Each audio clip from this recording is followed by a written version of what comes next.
Hello friends, welcome to R S think. आज हम लोग बहुपद पर आधारित कुछ वस्तुनिष्ठ प्रश्न के विषय में चर्चा करेंगे।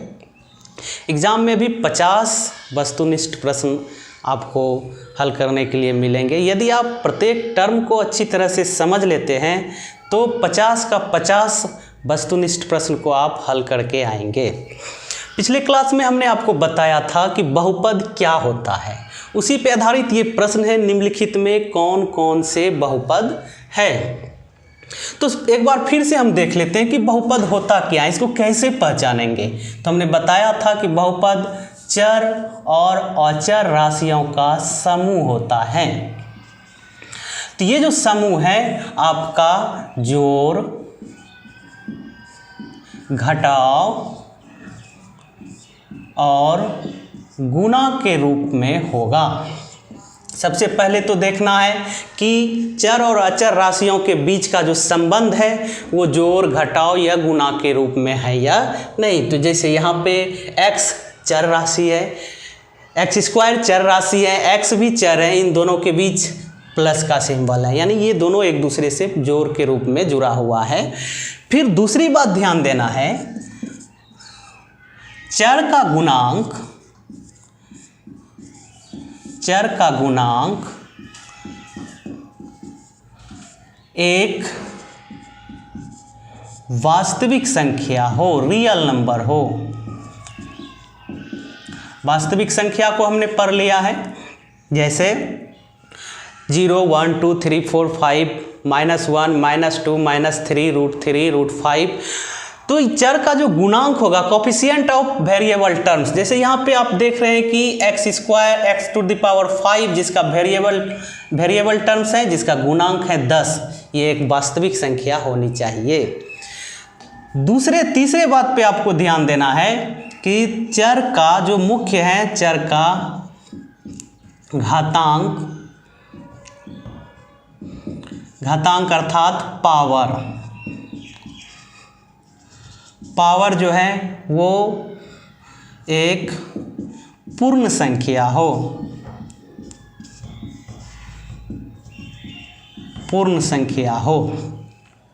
तो इन दो बातों पे ध्यान देना है कि चर का गुणांक एक वास्तविक संख्या है, चर का घातांक एक पूर्ण संख्या हो। पूर्ण संख्या कहने का अर्थ है कि 0 1 2 इस तरह से n। तो इन सभी को हम देखते हुए बताएंगे कि ये आपका बहुपद है या नहीं है। तो सबसे फर्स्ट जो उदाहरण है आपका x² + x + 1। एक्स स्क्वायर चर टर्म्स है, x भी चर है और 1 जो है ये आपका कांस्टेंट यानी अचर है। इन सभी के बीच प्लस का सिंबल है, यानी ये बहुपद होने का सिंबल दे रहा है। दूसरा चीज आपको देखना है कि चर का गुणांक, इसका गुणांक 1 है x² का, यहाँ भी x का गुणांक 1 है। तीसरा आपको देखना है कि चर का घातांक 2 है, यहाँ 1 है, यानी ये भी एक पूर्ण संख्या है। तो फर्स्ट एग्जाम्पल आपका जो है ये आपका यस होगा, यानी x² + x + 1 बहुपद है। दूसरे एग्जाम्पल में आते हैं। दूसरा एग्जाम्पल है आपका 10x⁵ + 5। यहाँ पे चर का गुणांक 10 है, जो कि एक वास्तविक संख्या होती है।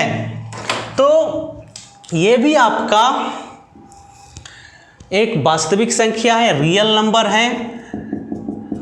x का पावर घातांक एक रियल नंबर है और पूर्ण संख्या भी है। तो दूसरा भी एग्जाम्पल आपका यस होगा, यानी कि 10 × x⁵ + 5 एक प्रकार का बहुपद है। तीसरा देखते हैं, यहाँ पे चर राशि का गुणांक √3 है, जो कि एक वास्तविक संख्या है, घातांक 2 है, जो कि एक पूर्ण संख्या है। दूसरे चर राशि x का गुणांक 1 है और घातांक भी 1 है, ये भी एक बहुपद होता है। और तीसरा अचर पद है, तो ये भी हो गया क्या आपका यस, यानी √3x² + x + 1 भी बहुपद है। चौथे एग्जाम्पल पे आते हैं। चौथा एग्जाम्पल्स है आपका रूट अंडर 5x। यहाँ पे ध्यान देना है, दो तरह से ये हो सकता है, एक रूट अंडर 5x यानी रूट सिर्फ 5 पे है, x पे नहीं। इस स्थिति में ये बहुपद होगा क्योंकि x का गुणांक जो है रूट 5 ये एक वास्तविक संख्या है, परंतु यहाँ x का भी रूट है, तो ये बहुपद नहीं होगा। अब आगे हमको चेक नहीं करना, आगे का टर्म चेक नहीं करना है, ये हो जाएगा आपका नो। कहने का अर्थ है कि रूट अंडर 5x प्लस 2 आपका बहुपद नहीं है। पांचवा एग्जाम्पल, ये भी इंपॉर्टेंट है, इस तरह का एग्जाम क्वेश्चन आपको पूछा गया है।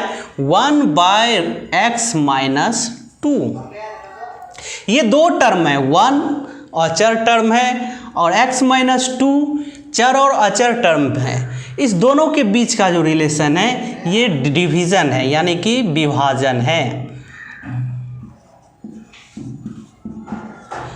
विभाजन हमने यहाँ पे क्या लिखा था, सिर्फ 3, जोड़ घटाव या गुना। तो ये जोड़ घटाव या गुना नहीं होके क्या है, विभाजन है, तो ये आपका बहुपद नहीं होगा, ये आपका बहुपद नहीं होगा। तो एक चीज़ ध्यान रखना है कि यदि किसी भी बीजीय व्यंजक में चर राशि से विभाज्य हो, कोई भी पद चर राशि से विभाज्य हो, तो वह बहुपद नहीं कहलाता है। छठा एग्जाम्पल देखते हैं, यहाँ x² है, x का कॉफिशिएंट यानी गुणांक कुछ नहीं है तो 1 है जो वास्तविक संख्या है, स्क्वायर है यानी कि इसका घातांक 2 है, तो ये एक बहुपद है, पहला पद बहुपद है। लेकिन इसके साथ जो दूसरा पद है 2/x, 2 के साथ x भाग के रूप में है, जो कि बहुपद होने का संकेत नहीं देता है, तो ये पूरा पद जो है ये बहुपद नहीं होगा। सातवां टर्म्स देखते हैं, सातवां टर्म्स में जो है आप सातवां एग्जाम्पल में पहला टर्म्स जो है 5/2x², 5/2x², कहने का अर्थ है x² एक चर राशि है, जहाँ 5/2 उसका गुणांक है, तो 5/2 कैसा संख्या है, वास्तविक संख्या है, यानी और x का घातांक 2 है, ये एक पूर्ण संख्या है, ये एक वास्तविक संख्या है, रियल नंबर है, और इसका जो घातांक है ये आपका होल नंबर है। तो फर्स्ट टर्म जो है ये बहुपद हो रहे हैं। दूसरा 1/2 ये भी रियल नंबर है इंटू x, तो x और 1/2 ये भी बहुपद है। तीसरा अचर पद है, तो ये पूरा टर्म्स आपका बहुपद होगा, यानी इसका आंसर हो गया yes, 5/2x² plus 1/2x plus 1 एक बहुपद है। अब आठवां एग्जाम्पल देखते हैं, यहाँ पे रूट अंडर 5 है, सिर्फ कांस्टेंट टर्म है, वेरिएबल टर्म्स यहाँ पे नहीं है, तो हम अपने मन से इसमें वेरिएबल टर्म्स लगा सकते हैं। Root under 5 into x⁻0, x⁻0 का वैल्यू 1 होगा, 1 इंटू √5 के इक्वल हो जाएगा। तो अब ये बहुपद होने पर बहुपद होगा, क्योंकि √5 वास्तविक संख्या है और x का जो घातांक है वो 0 है, तो ये बहुपद होगा, इसलिए √5 भी बहुपद होगा। इसका आंसर हो गया यस। 9 नंबर क्वेश्चन, ये आपका 0 है, तो 0 को आप इसी तरह लिख सकते हैं 0 इंटू x⁻0। यहाँ x⁻0 चर राशि का जो गुणांक है 0, वो एक वास्तविक संख्या है, घातांक भी 0 एक पूर्ण संख्या है, तो ये आपका बहुपद होगा। ये किस प्रकार का बहुपद है, पिछले क्लास में हम आपको बताए थे, ये एक प्रकार का शून्य बहुपद का उदाहरण है, तो इसका भी आंसर यहाँ पे हो जाएगा यस। 0 इज ए पॉलिनोमियल, यानी शून्य एक बहुपद है। 10वां एग्जाम्पल भी आप इसी तरह से सॉल्व कर सकते हैं, -5 इंटू x⁻0 आप इसे लिख सकते हैं। तो यदि आप -5 इंटू x⁻0 लिखते हैं तो x वेरिएबल टर्म जो है इसका कॉफिशिएंट -5 एक रियल नंबर है और इसका घातांक पावर जो है वो 0 एक होल नंबर है, पूर्ण संख्या है, तो इसका भी आंसर हो गया आपका यस, -5 भी एक तरह का बहुपद है। एक और एग्जाम्पल लेते हैं, ये थोड़ा सा कठिनाई स्तर को बढ़ाता है। यहाँ पे है 3 × x⁴ 3/2 bye x⁴ 1/2 plus 3/2 × x plus 1/2। यहाँ 3 पद हैं, तो तीनों पद का बारी बारी से हम अध्ययन करेंगे। 3 × x⁴ 3/2 को हम ऐसा लिख सकते हैं, 3 × x⁴ 3/2 bye x⁴ 1/2 plus 3/2 x plus 1/2। अब घातांक का नियम कहता है कि यदि आधार बराबर हो, यहाँ पे आधार देखिए, 1 मिनट थोड़ा सा, इसको हम आधार कहते हैं और जो पावर इसको हम घातांक कहते हैं। तो यदि आधार इक्वल होता है तो पावर जो है वो घट जाता है, यानी कि x⁴ m और ये डिवाइड में हो x⁴ n, तो x⁴ m-n होगा। इसी पे आधारित ये क्वेश्चन है। यदि हम x⁴ 3/2 और x⁴ 1/2 आधार इक्वल है यहाँ आपका, तो 3/2 - 1/2, 3/2 - 1/2, तो ये 1 के बराबर हो जाएगा। यानी हम आप इसको ऐसा लिख सकते हैं, 3x प्लस 3/2x प्लस 1/2।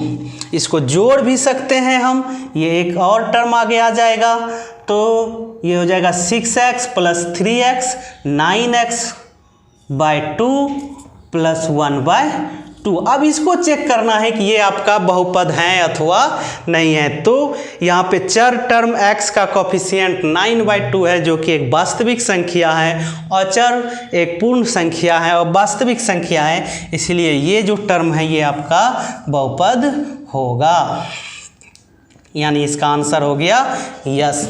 तो एक बार पुनः x² प्लस x प्लस 1 एक बहुपद है, 10 × x⁵ प्लस 5 बहुपद है, √3 × x² प्लस x प्लस 1 बहुपद है, रूट अंदर 5x प्लस 5x प्लस 2 बहुपद नहीं है। क्यों नहीं है? तो बहुपद नहीं होने का यहाँ पे क्या कंडीशन है, क्योंकि x का जो पावर है ये 1/2, यानी रूट को यदि हम ब्रेक करते हैं तो इसका पावर हो जाता है 1/2, इसीलिए ये बहुपद नहीं है। तो बहुपद नहीं होने के लिए किसी भी चर राशि का पावर वो पूर्ण संख्या होनी चाहिए, यानी कि 0, 1, 2, 3, 4, 5, और उसका गुणांक वास्तविक संख्या होनी चाहिए। यदि ऐसा है तो वो बहुपद होगा, यदि ऐसा नहीं है तो वो बहुपद नहीं होगा। धन्यवाद। आगे हम बहुपद के प्रकार पर आधारित कुछ वस्तुनिष्ठ प्रश्न पर चर्चा करेंगे।